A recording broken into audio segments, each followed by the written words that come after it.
and she studied floral design at Longwood Gardens when she returned. And she feels like each culture has a different floral technique, and she's traveled the world to learn and showcase them in her workshops and demos. She opened a business in Boston while working in a high-end floral shop in New York, and she continued to explore the floral cultures of Germany, Belgium, and Japan. She did her floral instruction and demos at she's done them at the New York Botanical Gardens. She's done coursework in Germany, Belgium, Thailand, Japan, and Switzerland. Mm-hmm. And I'll Great. let Lisa fill in any blanks that I forgot. No, that's perfect. Thank you. Yes, I had the opportunity to live abroad for over 10 years, and that's where I really discovered how people were very creative with floral designing. And when I moved back to the States, in my formal life, I was a social worker, but I decided I needed to do something creative. I went to Longwood Gardens to get my certificate, and afterwards continued to learn by taking classes every time I had a chance when I traveled.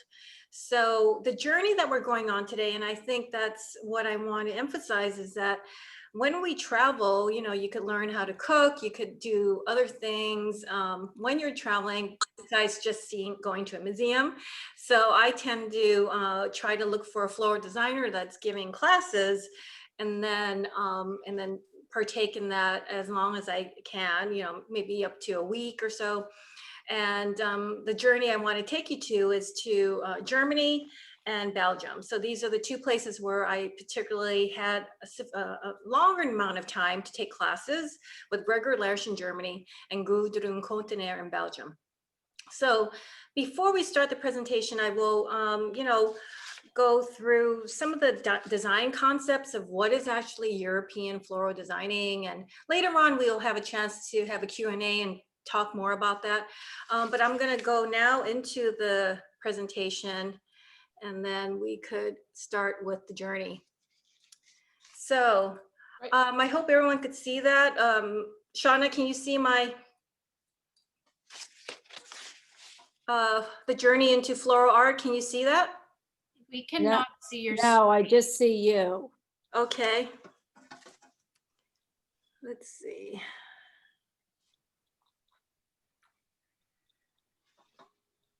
Shannon may be able to help too.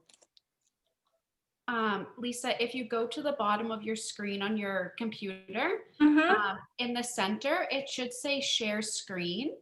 Oh, that's right. Okay. I practiced this before. All right, here we go.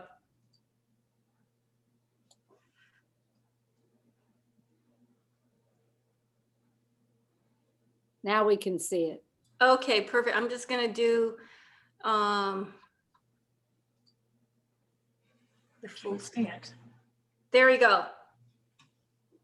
We're good to go, right? All right.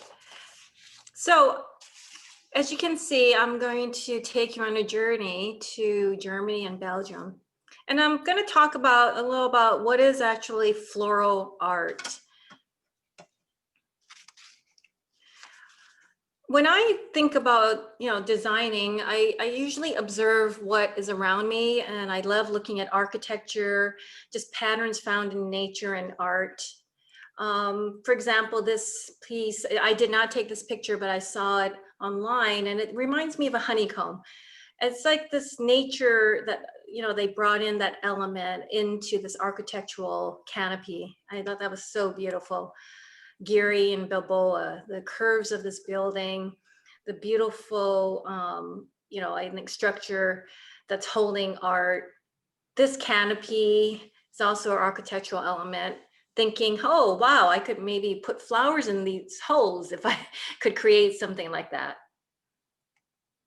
This is a staircase from Horta, and he's a Art Nouveau designer, and I just love the curvatures and the design of his work.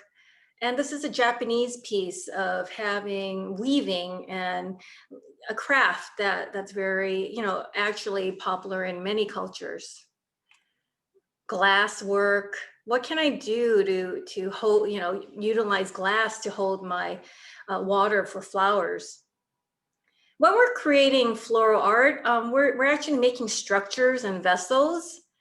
You're also worried. I mean, you have to work with your detailed work and stable mechanics when you're creating your vessels. And for me, it basically says it's awakening the curiosity of what I could do to create a piece rather than just getting a vase and plopping flowers in this.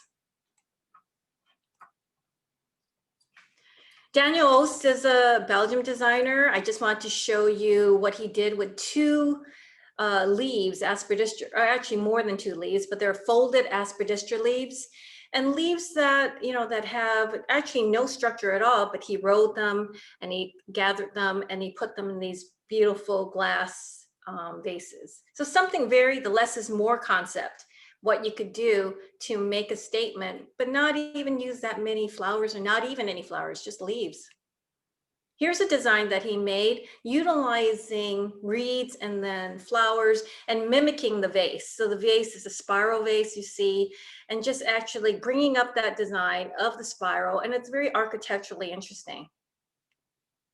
So now I'm going to go into Gregor Lersch's atelier. He's located in Germany, an hour south of Bonn, a very quaint village, and he actually decided to open his store where he was born. He decided not to go into the big city. He's actually a gardener from training, and decided to open his store or his atelier in where he was born. So when you first walk into the area, you see these structures. Again, architecturally thinking, oh, wow, what's he going to do with these gigantic triangular pyramids? So obviously that will be shown later in terms of actually weaving and designing greens into that design. And then you have the natural ball elements. So he loves working with, of course, natural elements. And so you don't only see steel or metal. We have these actual twigs that he created into balls, spheres. Here's a picture of his atelier from the outside, a lot of ivy.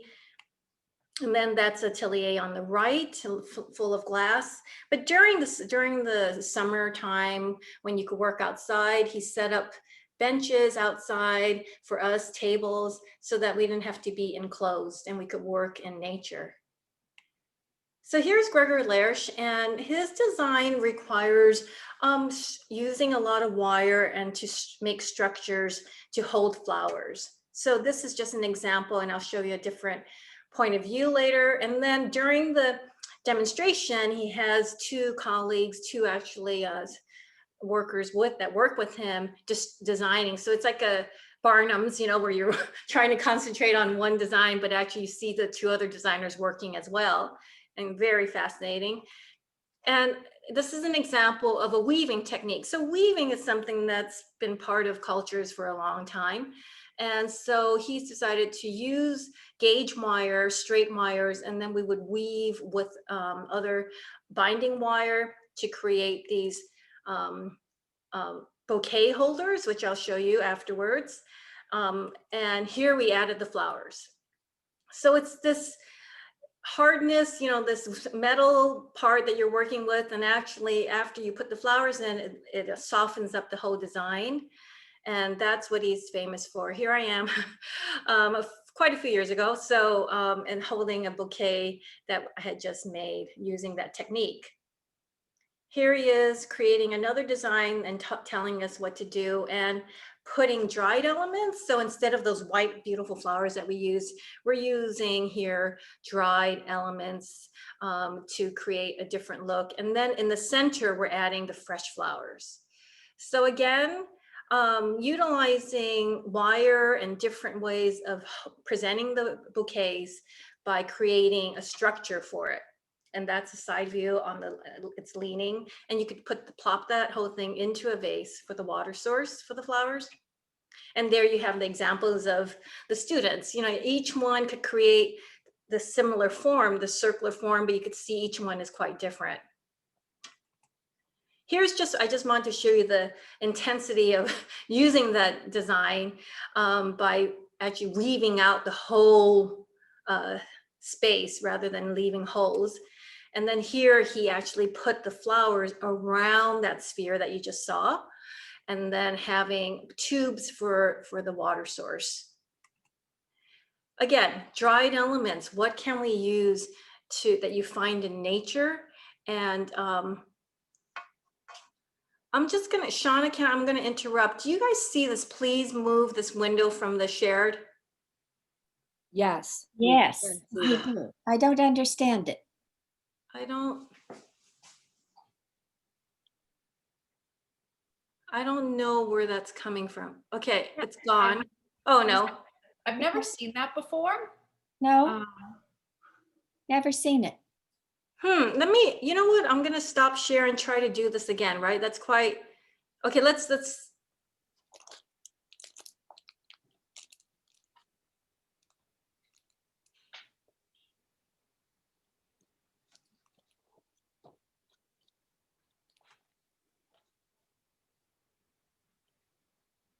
Okay, let's see if that works. Sorry for that interruption. That's better. I don't see it popping up anymore, hopefully.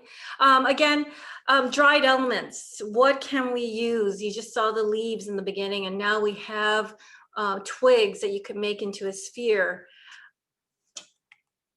And using bark and creating this bridge of bark, and instead of having just a regular vase, using glass tubes that are floating and to lightly put the flowers in playfully. Here, we don't even see the vessel as much. He's covered it, embellished the vase with dried twigs, and then has this beautiful bouquets sort of jetting out of this brown natural element. Here we were told to make a bouquet frame using natural materials like sticks, and then also stringing leaves. What can we do with leaves? And here we are, he's starting to create something, a bouquet. He's holding with that stick element and the leaves that we just saw, and adding flowers to the side. And here we are, we have this beautiful bouquet that having a lot of form that's actually flowing like almost like a big bridal bouquet, but it's actually utilizing a lot of elements that you usually won't use, dried leaves, and also some grasses that he actually braided. Here's rolled up leaves, that another technique of adding it to a wire frame. So like if you're in your garden and you see leaves, you could actually do a lot more with them.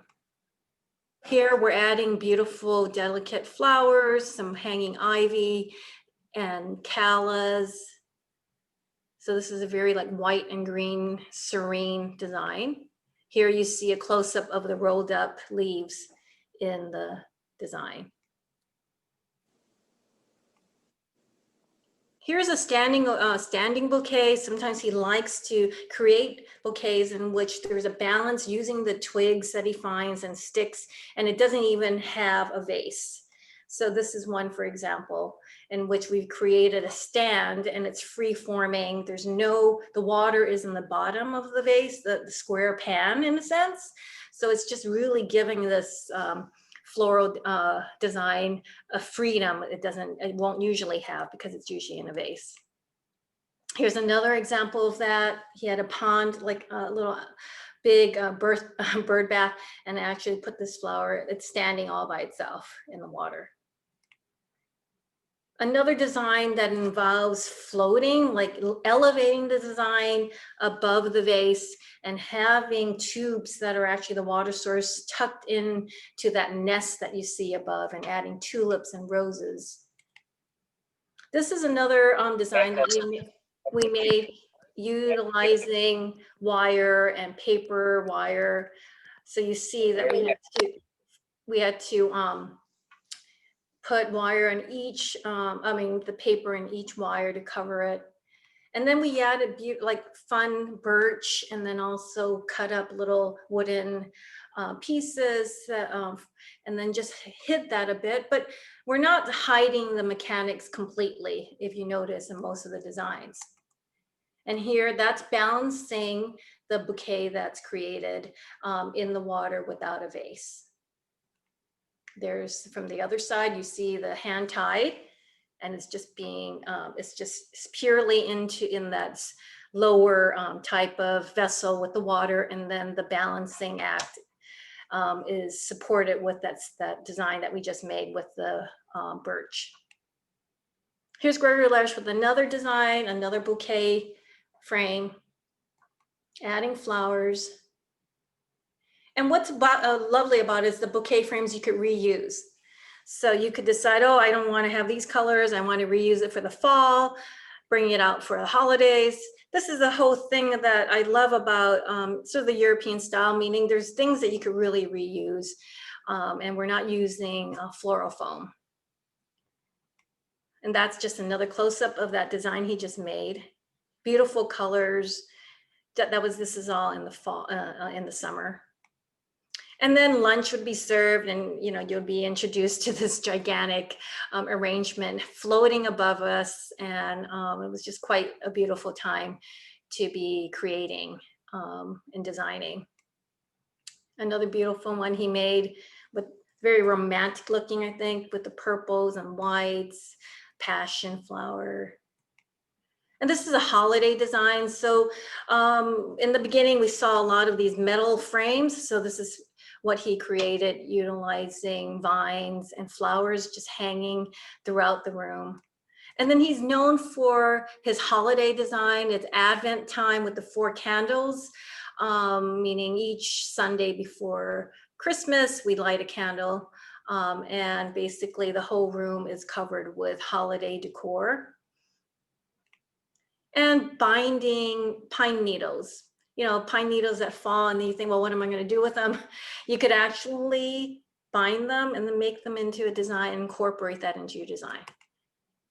So I have something just to read, something from Gregory L'Arche. Nature is the master, teaching us how and what to do. Floral arrangements are based on the knowledge of plants, their environment, and their characteristics. Knowledge of design techniques, floral materials, and non-floral materials, all in a cultural relationship, and personal connection play crucial roles in designing an arrangement. So I thought that was really special. That's something I found in one of his books. He has many books where you could just go through, and then you're inspired just to take what you have in nature, in your gardens, to create. And you don't always have to go to the flower market to get your materials. The next journey is Belgium. And Gudrun Contenier is actually in Maters, which is maybe an hour away from Brussels. Here we are at the flower market. She took me to the local, auction house. So it's not the flower market, sorry, it's an auction house where you have the opportunity to buy your flowers directly. And here are like beautiful amaranthus, sunflowers, and basically it's not a very romantic view of how we get our flowers. But I just wanted to show you like all these peonies that were for auction. And Scabiosa, lady's mantle. And just one picture of the auction house, meaning people, buyers, vendors, floral designers are sitting up front with the computers, and then they bring in flowers. You see on the right hand corner, there's a Phalaenopsis picture. So that's going to be up for auction. And then there's a timer so that once that clock starts, the price keeps going down, and you push it when you feel comfortable buying that flower for that price, that lot. So I know I really simplified how it's usually done. I don't even know exactly how it's done, but that's in each room. This is room number 2. You have different flowers. So you might have room 3 that specializes in roses. And then maybe more tropicals in this room. So this is how it's done, and it's very quick. And then afterwards you go pick up your flowers outside and take them to your store. Here is Gudrun's atelier. It's very natural looking, a little different from Lerch's atelier. This is actually in the garden, and she actually grows a lot of her flowers. And once you enter her atelier, you notice, okay, here we have more structures. She's created these structures using branches, and it's a triangular form here. And by adding tubes within that, you could actually put flowers in there. Very nice sort of Easter looking or spring looking basket that she's made. And here are techniques that I wanted to show you, a little different from Gregory Lerch. Here's styrofoam. And basically by using birch, we're covering the styrofoam and then creating a vessel to hold flowers. So in this design is a holiday design. We put pine cones in there and then some fairy lights. So what was a styrofoam ball or a sphere that was cut in half, we have here now a design utilizing natural elements for the holidays. Again, a vase that we barely see because we've embellished the vase. Instead of just tying a ribbon, instead of just tying man-made materials, this is done with natural twigs that she's bound together to cover the vase, but not really, you still see the vase, but it brings up a sort of this lightness and also a natural element into the design. So instead of having a glass vase with the flowers, you create something different by putting these twigs and binding it around the vase. Again, utilizing things that you might think is trash, like if you're pruning your trees, a lot of beautiful branches that you could keep and then actually create a frame for it and tie it up and add the glass tube, which you see in the middle of this picture, and there it's going to be your water source for your flowers. Utilizing branches that, or like things that you think you would throw away by covering this. She told me to cover this pot. And then it was sort of hard to manipulate because they were a little unwieldy. So I had to use a lot of binding wire. And then in the middle, we put the beautiful flowers, just one statement flower by adding the delphinium, just sticking out through the branches. Here, plaster with styrofoam. So getting a styrofoam, covering it plaster, and then plastering it. You could spray paint it if you want, but we kept it white. And then how to stabilize the flowers by using a frog made out of the wire. So what we've done is get a spool of wire, use that as a frog at the edge of the design, and then stick the lady's mantle in it. So it's reaching the water. And then here we have from another viewpoint, and then adding some flowers. So again, what is the idea of this? It's creating your own vessel, something that you could reuse later and also just have fun with and be creative with other materials besides using a vase.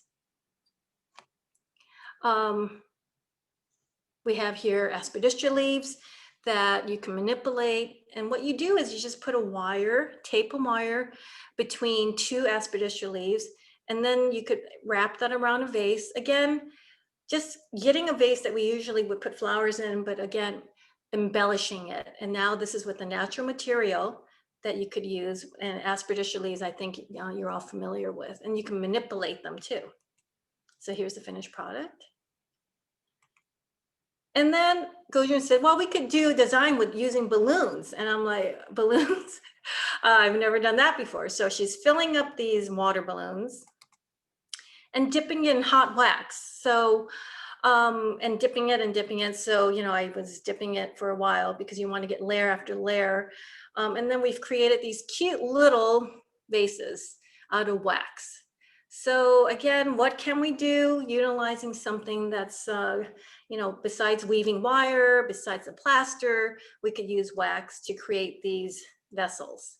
And it's just really cute. And we have these beautiful spray roses that we added. And then the pink going with the pink vessel was really pretty. Dried elements. Again, these are bird of paradise leaves. She had a whole sack of them. And basically she said, okay, here's a 6-foot board. I want you to design with these leaves. So I started pinning the leaves, and the whole design element is pinning. pinning design in which I pinned these leaves onto the board, and I tried to get a flow into, I didn't, I used the shape of the leaf to create the flow that of this design. And then I added tubes, maybe only 7 of them, and then we added anthurium. Less is more. I'm only using 5 to 7 flowers for this design, but the main work is the pinning of a natural element. Again, pinning a different, a leaf, for example, onto a sphere to make balls. And this is a design, she just said, okay, practice making this by folding the leaf and then pinning it onto a ball. So that's the end product. It looks like a cute little artichoke and it dries quite nicely. This is one I decided to use for another design that I made, in which I used the open sphere with the styrofoam, but I found this is a Dusty Miller, but it's not real. And I thought, wow, this is, nowadays silk flowers really could look quite genuinely real. So I did that same technique by pinning these on, and then I added flowers in the middle of that. Here's another one that has a fall look, utilizing leaves, but these leaves were real. So I didn't find dried leaves for that. And there's Gudrun. It was a beautiful week of having classes with her.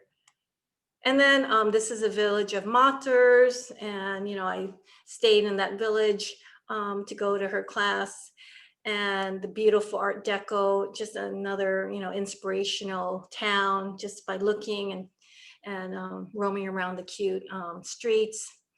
And of course, Belgian beer that ended each day of class with her. So yeah. I am done with this part of the presentation, the journey to Gudrun Koltenier's workshop and also Gregory Lersch's workshop. So I'm going to step out here, and I think now would be nice if anyone has a question, they could unmute themselves. Maybe there was a collection of questions. No questions in the chat. So if people Okay. are comfortable, you can unmute yourself, or still you can send them in the chat. Hi, Lisa. There was one vase in particular. It was a clear glass vase, and then she had, or you had put sticks, thin twigs on the outside. Did you all use super glue or a glue gun, or how did you stick those on to the vase? So it's actually, you create the structure by tying it with wire that's with, like, have you had the wire that's with wrapped with paper? Yes. For your floral work? Okay. You cut pieces of that, and then you start tying it so that you create your structure around for the base. Okay. Actually, I have an example of something. I'm not going to be doing this for this demonstration, but I want to show you. I do have.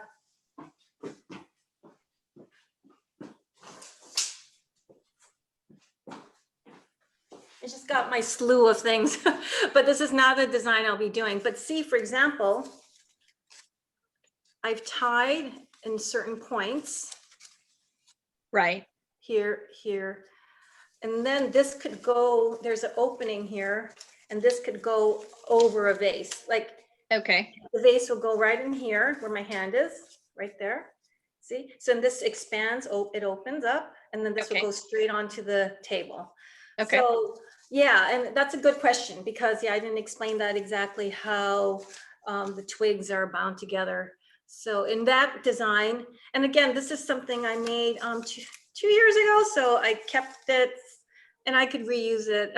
So do you kind of weave it as you're tying it? So what I usually do is I try to, it's not a very easy thing because it sort of moves around a lot. I try to get a base by laying some sticks flat on the table first. And then I start getting pieces of that wire and binding it in certain points, standing it up. And then whatever vessel I have, I start trying to see, okay, this looks good. It's wrapping the way I want it to wrap. But you would start off with laying some sticks on the table first, and then binding it to get a starting point. That's a good question.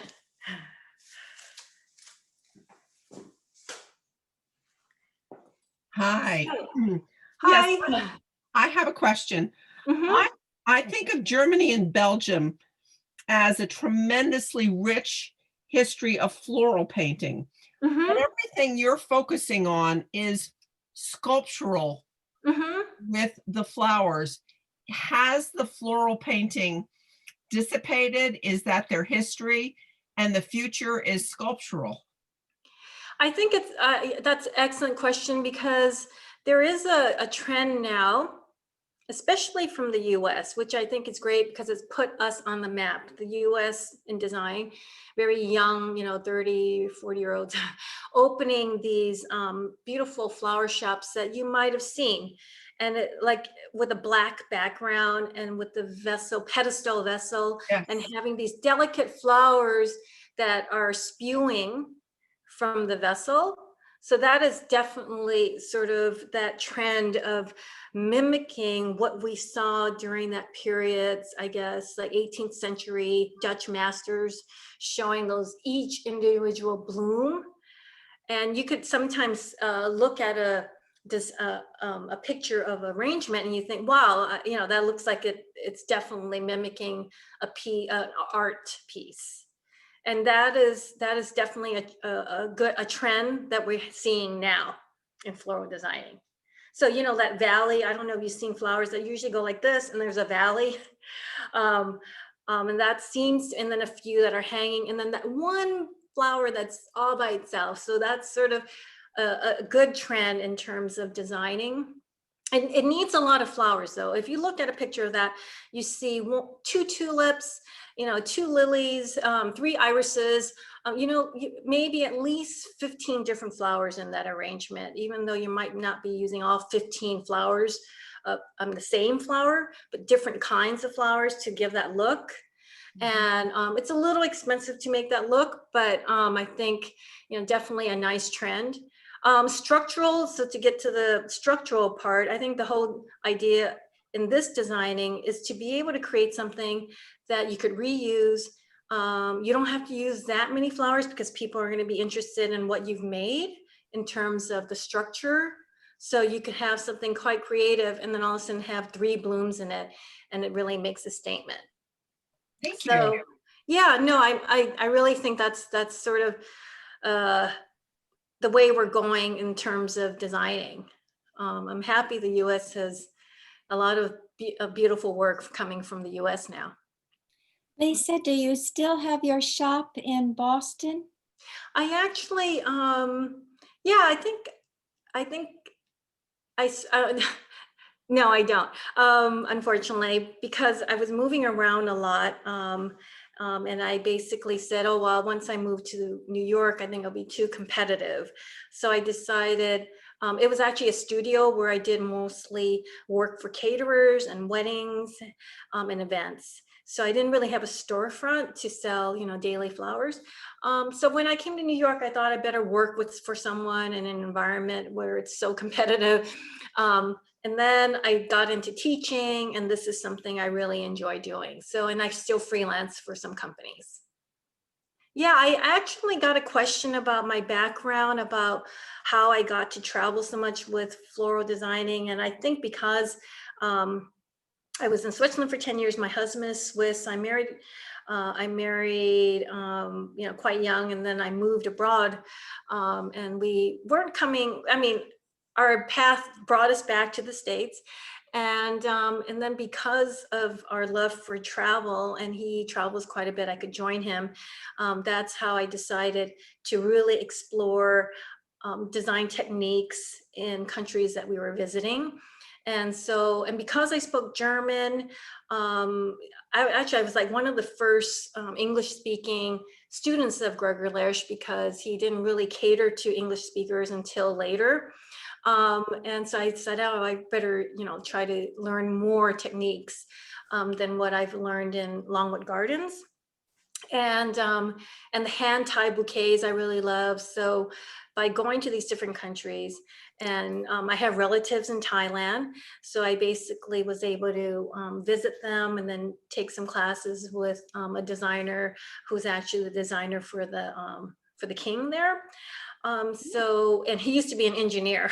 So it's always, you know, one does not need to have specifically a certificate, but it's helpful, I think. But for me, it's exploring cultures and learning different techniques that I probably, nowadays, YouTube is there, I think, but back then YouTube wasn't that popular. So I really had to explore it through books and going to the country to study. So, but that brought me to New York, and also just to be able to share some of the ideas and techniques that I've learned and you might not see in a regular flower store. Thank you. Uh-huh. Great. Any other questions? Great. Okay.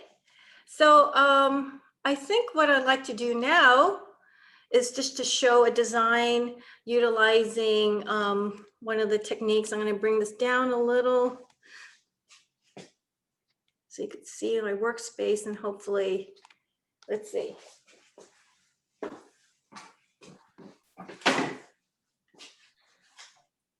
Okay, I think I'm going to bring it down a little so you can see the table. And here it'd be fine for you to unmute and ask me questions. Great.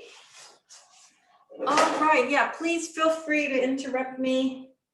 I'm going to make a bouquet utilizing a different technique, and this is simple. I'm not going to be boring you by weaving a design. So I found this flock. I mean, I think you're all familiar with flock wire.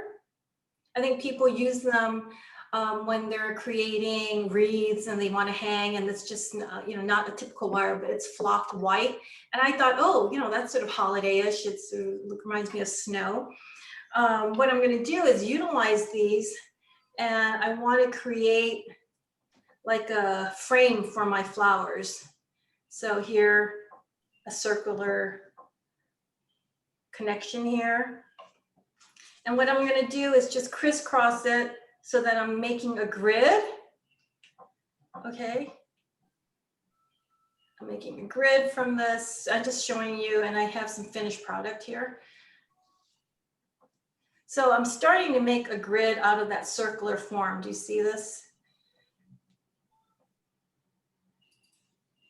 Okay. So here's another one that I made already. So I'm just going to start adding more gridding here so that when I make the frame, I will be sticking the flowers through those holes. So there's no rhyme or reason. You just have to be patient and make this, but it's not like weaving where that one will take hours to make. But see, I closed up that hole. Do you see that now? Mhm. Okay. I want to continue. I have another one. I've had made phases so you won't get completely bored. I made the frame here. Do you see that?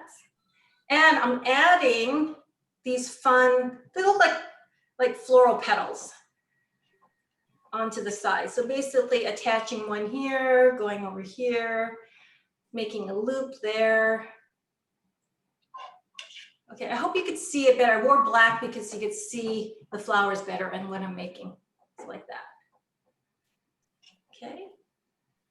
And then the final bouquet frame would be this. See, it looks like a gigantic flower. Okay. And then what I've done here on the bottom is to connect at 3 points a wire, and I doubled it so it's a little sturdier so I could hold it. Okay.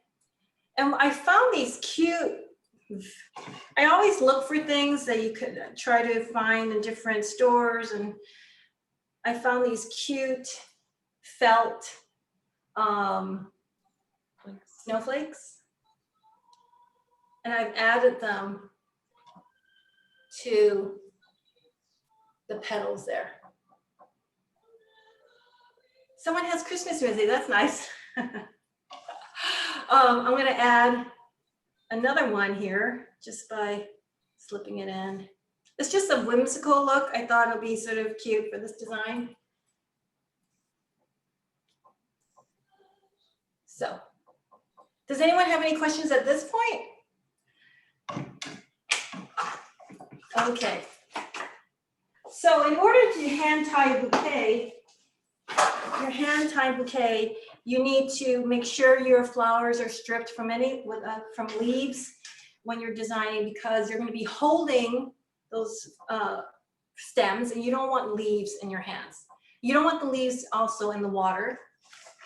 I found these beautiful hydrangeas. Try this 2-color green and white. I took off most of the leaves, because the leaves tend to drink up a lot of the water, and it doesn't even reach the flower quick enough. So that's what you usually do with hydrangeas and any type of leaf on a flower. So I left a few here, that's fine. I found this beautiful white one here. I'm adding, for this bouquet, I'm making a white and green theme.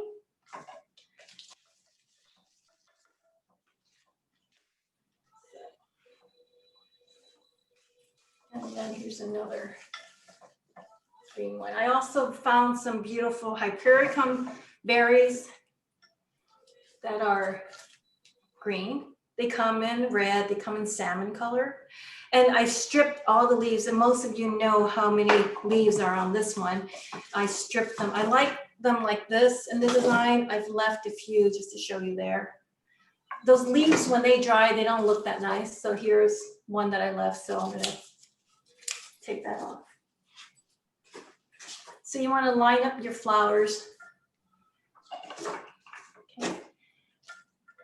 I might add a little Brunia in there for a holiday look. There. All right. So what you start doing is you have the frame, and I'm just gonna, and I have most of you, well, you could unmute and if you want, but hand tying a bouquet just means having all the flowers irradiate from one point in one direction. All right, so you don't want to, you want to be able to have the flowers going from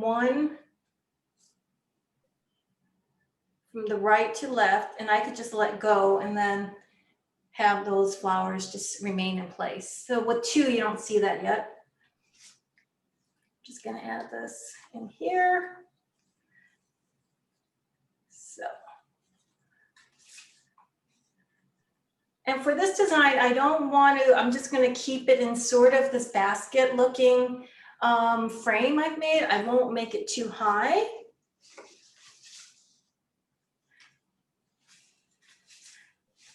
So.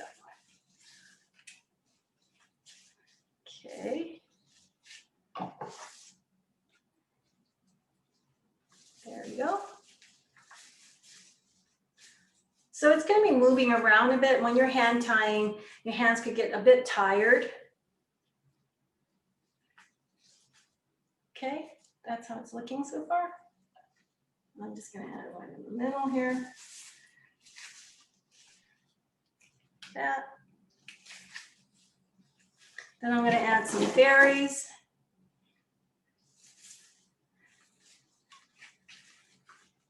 There we go.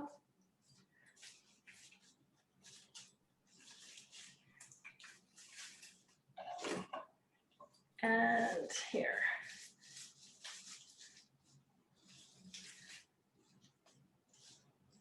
There you go. I'm going to add some of the Brunia.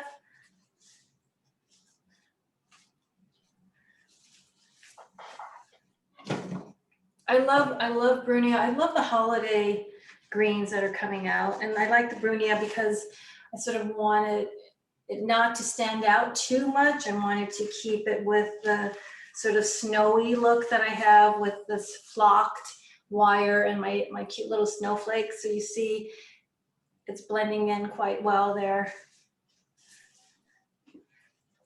So again, this wireframe didn't take that long to make because I wanted to show you something not too complicated, but just to show you how you could do something whimsical with wire that looks, you know, like for the season, flocked. I also have some greens that I could put in here. I have some seeded yuke. I could add in here to have it flow out a little.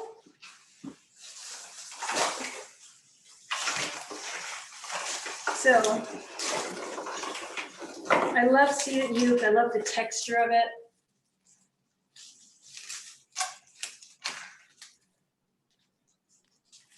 All right. There we go.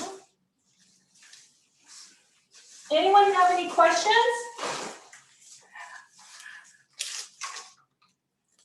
No? I like the seeded yuke as well. I like the movement of it. And then it also is great with if you're doing a mixture of silks because it dries so lovely. Oh, yeah. Yeah, It's I do fabulous. love that as well. The movement especially. Do you not need to smash the ends of it to absorb water, or is it just absorb water the way flowers do? Usually when I start tying this and cutting it, you will see I don't smash it, but I do put a slit up the hydrangea. Got it. Yeah, so I haven't, because once I tie it and cut it off, I have a vase, and then that's when actually, yeah, I think that's at that point, I'll be cutting at an angle. So you do that after the fact, whereas I foolishly obviously do it before the fact. So I've just learned something. Thank you. Oh, yeah, I do it because I'm gonna be putting, depending on what vessel you're gonna be utilizing. So like once you go in the garden, you get your hydrangea. Maybe to hydrate it first, you want to cut it, smash it, put it in the water, and you're actually you know, hydrating your flowers before you use them in your arrangement. Then once you get your flowers in your range, and it's a hand tied, Yeah. then I will cut these and then do that procedure, what you suggested. But because all the stems are all different lengths, if I had done it now, I would be, the work would be sort of gone because I'm cutting it again. Got it. Thank you. Yeah, sure.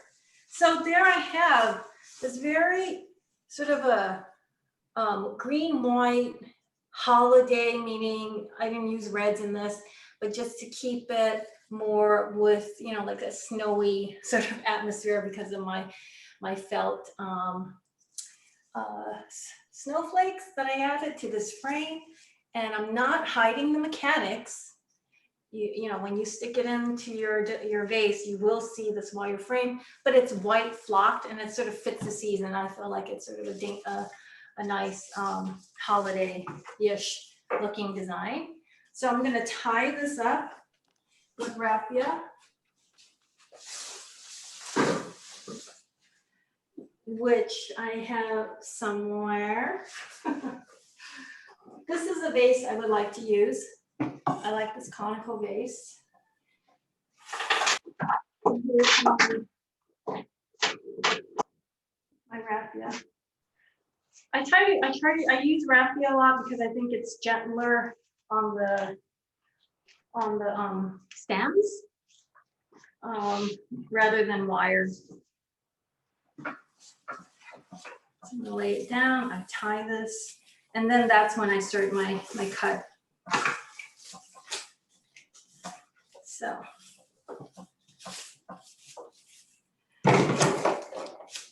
Here we go. So I'm gonna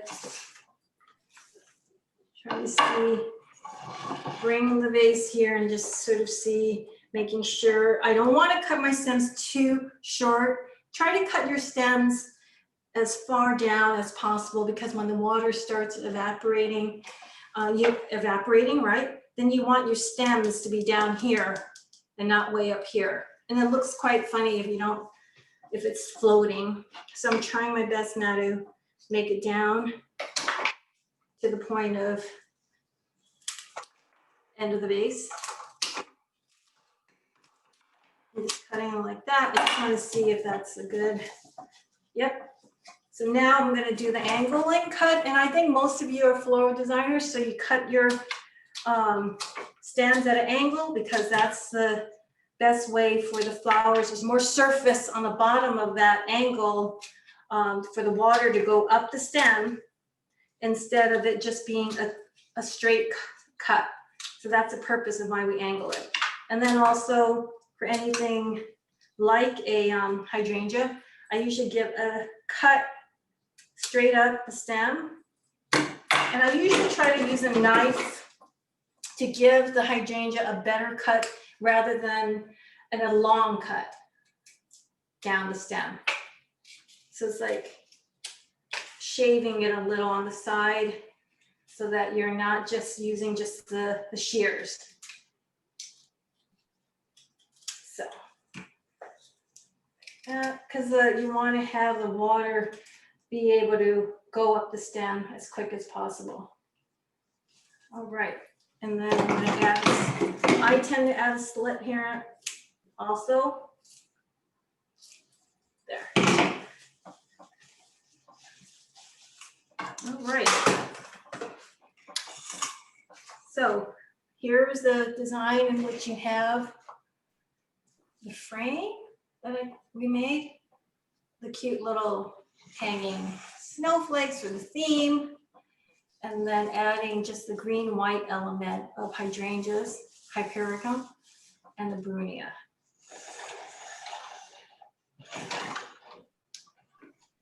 Great. Does anyone have any questions about this design?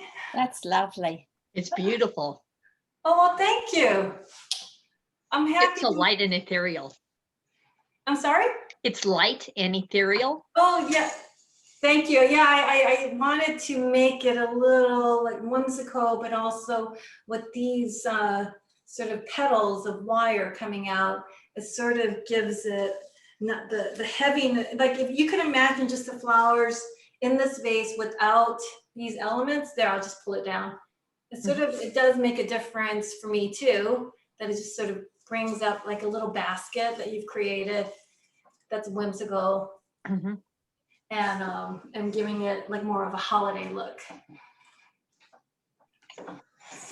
So we have a question about if you have any suggestions on how someone could find out about week-long classes in foreign lands. So what unfortunately, because of COVID, things have slowed down, of course, but I could definitely send maybe Shauna just sort of a list of people who usually do give classes.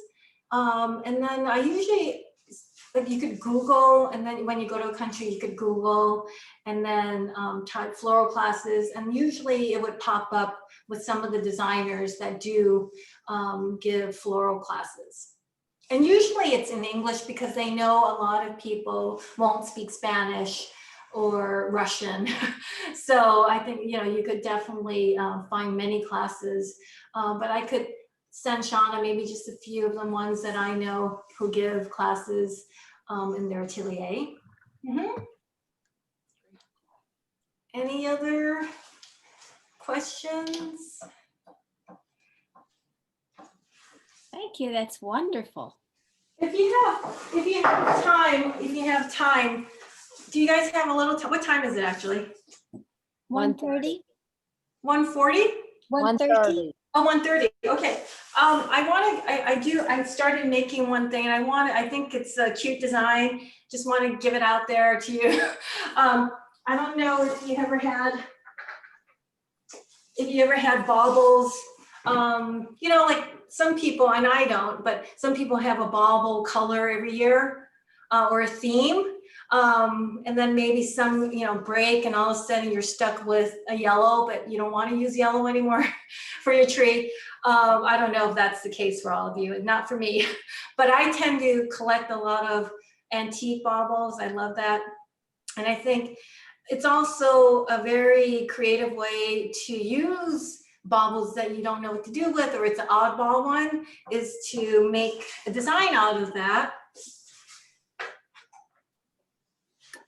So I made this, these are trays that you could buy in Michael's, these cookie trays or platters. And basically by gluing, I've glued these old baubles onto my tray. So do you see that? Mm-hmm. And I've taken the tops off. So what you do is you just take off this, the metal top, and you put water into the baubles, and it's become a vase for you to put flowers in. So I just wanted to show you some greens, some holiday greens. This is genius. There you go. Just sort of fun having a different vase. That is so freaking adorable. So I'm sure you have all those baubles at home. So be careful with some of the old-fashioned ones are glass, right? These are glass. So I noticed I would have to use a little, what do you call that paper that helps you? Anyway, Sandpaper. Sandpaper, thank you. So it won't cut your hands, when you're, because it could get sharp, especially if they're old ones. But the plastic ones are usually not dangerous. So you're just gonna add these cute little elements into your vessel, and you've created a design that you can reuse every year. Okay, and I've tied little pine cones onto a string of wire. I love doing that. That's part of what Lersch likes to do. So I have these mini pine cones, and it's just wire, and I'm just gonna I could just put that around there like that. Okay, and then you're just gonna add more flowers. I have a Helleborus. I love Helleborus. Oh. So I'm just gonna add that and just in there. There we go. And then you can have fun with lights, because the battery operated lights. So I love, this one blinks, but you don't have to have it blinking. Here's a static. Oh, this one is intermittent. Okay, we could do that. So we're just gonna lay that there. So it's just a table decoration I think you could use with a little, sort of bling.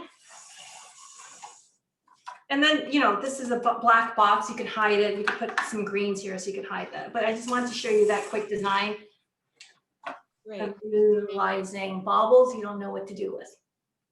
Great. All righty, great. Well, I hope you all ready for the holidays. I know it's a different year. It's a year in which we all have to be safe, and hopefully you could Zoom with your family members that are nearby, or that you usually see.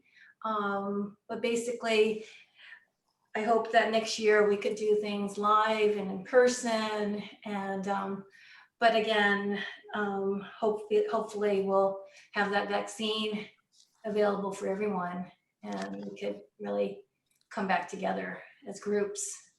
And I could hopefully come in person to see you guys. But I'm happy with this journey. I think it hopefully gave you some ideas of what you could use for your holiday decor for your tables. And yeah, just to bring a little holiday cheer into the home. Thank you. That was fabulous. And it was nice to see your space. Oh, great. Yes, thank you. Yeah, this is actually our top floor, and we have actually a terrace right out there. I could actually show you if you.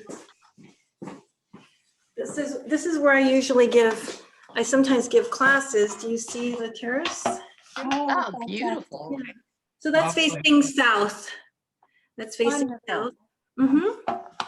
And So I usually could give classes in this room and when the weather is nice out on the terrace. So, great. Beautiful. Thank you. Thank you. Lisa, Thank you so thank much. you. I'm happy that you were able to join in and choosing a journey. And I will send a list of some designers that give classes abroad once COVID is over. And then and there's a lot of YouTube links. So again, not only through books, which I think are great. Sometimes it's just fun to see what's out there through YouTube. Thank you.